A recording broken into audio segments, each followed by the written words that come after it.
Kale had never expected his routine maintenance shift aboard the interstellar research vessel to bring him anywhere near the command deck, let alone face-to-face with the alien queen. The vessel had been tasked with cataloging and protecting rare species across distant star systems, and Kale's role as a medic and repair specialist often kept him in the ship's lower decks, far from the political or ceremonial operations. The Queen's ship had suffered a skirmish with space pirates, and the injured alien had been brought aboard in a critical state.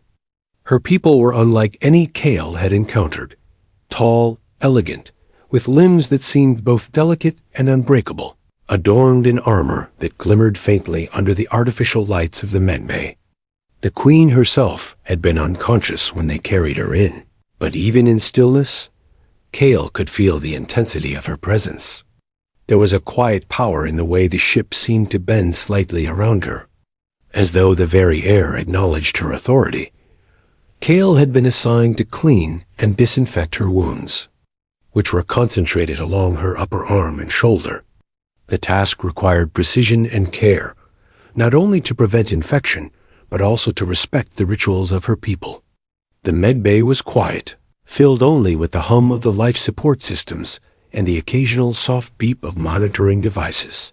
He worked methodically, wiping away blood and debris, carefully applying salves that his sensors confirmed were compatible with her alien physiology. The Queen's skin was different from human skin, slightly translucent, almost crystalline in some places, yet resilient. Kale marveled at the patterns beneath the surface, like veins of liquid light threading through her body. It was mesmerizing, but he knew better than to stare too long. When he reached a particularly deep laceration near her shoulder joint, the angle required him to lean closer than usual. His hand brushed against her side unintentionally. Immediately, Kale froze, aware of how personal the space had become. He retracted quickly, feeling a flush of embarrassment, though he reminded himself that it was purely accidental. The alien queen stirred slightly, her eyes fluttering open to reveal irises that shifted in color like sunlight on water. Kale froze further. The queen regarded him with a calm curiosity, not anger, and for a moment, the world seemed suspended between the two of them. She spoke in her language, and Kale's translator processed her words in near real time. Your hands are precise. You touch with care, yet your hesitation is unusual.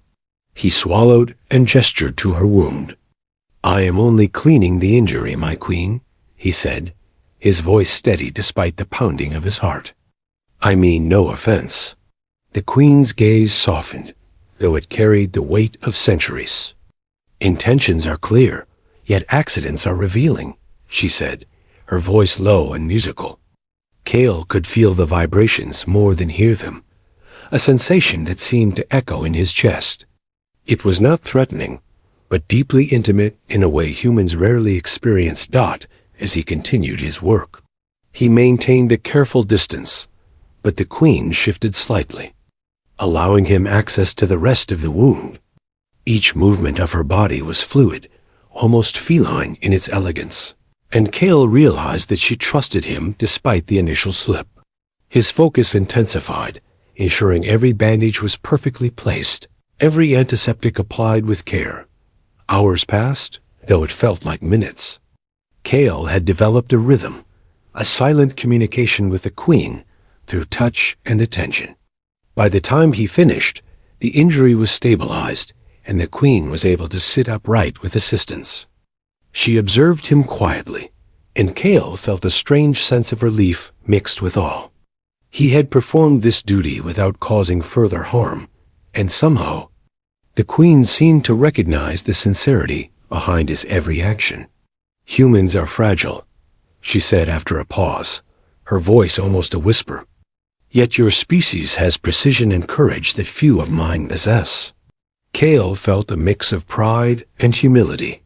He had always considered humans resilient in unexpected ways. But to hear it from someone so alien, so powerful, reinforced that belief profoundly. In the days that followed, Kale was called upon repeatedly to assist the Queen with minor injuries or equipment adjustments. Each time, he observed her habits, the way she moved, how she communicated non-verbally with her attendants. And each time, there was a subtle acknowledgement from her, a tilt of her head, a flash of her irises that reminded Kale of the trust they had built, that it was not just professional respect. There was a deeper understanding forming. The Queen's presence, once intimidating, became a source of inspiration for Kale. He realized that humanity's strength was not in sheer physical power, but in empathy, adaptability, and meticulous care under pressure. He had come to her to clean an injury. Yet he found himself learning lessons about diplomacy, leadership, and connection that no classroom or mission report could teach. One evening, Kale found himself alone in the medbay again, preparing supplies for routine checks. The Queen entered silently, observing him as he worked. She spoke in her language, but this time, Kale did not need the translator. He understood through the tone, the gaze, and the gentle gestures she made. A recognition of shared effort, a mutual acknowledgement of competence. "You have remained steady," she said, her words resonating softly. "Even when mistakes occurred, you corrected them with care. That is rare." Kale inclined his head, feeling a warmth of validation. He understood that in the hierarchy of her species, a simple acknowledgement of skill was a profound honor. It was not flattery. It was recognition from a being who had witnessed countless experts and warriors, yet found value in him, a human. The bond between them deepened over the following weeks.